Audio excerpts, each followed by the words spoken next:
Yo, what's up mga idol? So karon mga idol nanapud tay unboxing mga idol kay nanapud tay ni abot nga product. So gikan ni sa kuan sa China or Taiwan. So mani mga idol atong abiyan mga idol.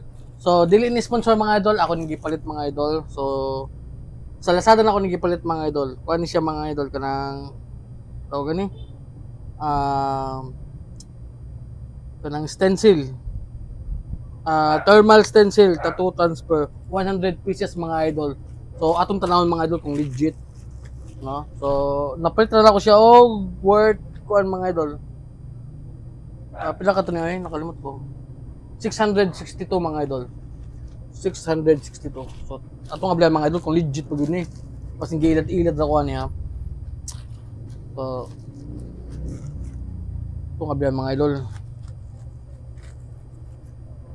Dara mga idol ay la murag legit mga idol kaya ang gi-order ani mga idol kadtong Spirit nga brand kay mo man toy nindot siya bag ala kisi apil kisi ay wala mo murag gikuwaan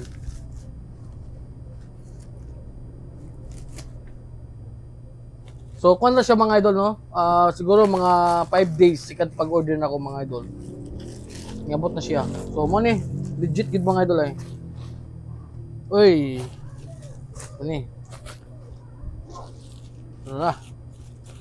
dara mga idol Spirit so gamit kainin nato mga idol no kay para sa atong kuan sa mga design kung dili ganita mag freehand so kuan kanang legit mga idol 100 pieces ko nun eh dang brand Spirit mga idol. Okay. Kaya nato tanawon di nato legit bagid nga Spirit. Spirit ba kanino?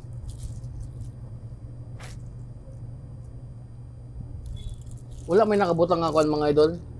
Wala may nakabutang nga USA or kuan Spirit. Wala may nakabutang pero ang iyang cartoon mga idol is Spirit. Spirit. So siguro legit. Makita bitaw ni ini kuan. Inig matestingan na nato mga idol. So, mo ta atong video mga idol. So, legit yun, 100 pieces. Abi na ko napura ka buksod ba. Kamahala na. Kay kasagaran ko sa akong order mga idol, 10 pieces nasa mga 300 dala sa shipping fee. Mo to nga nag-decide ko nga kini na lang akong paliton 100 pieces nya 600 ra, no? Nya 100 pieces. So, nice siya. So, katong mga ganang order, so naroon sa Lazada mga idol. 600 plus nya brand niya Spirit pero ang cartoon Spirit niya ang kuan wala Spirit pero okay naman siguro ni.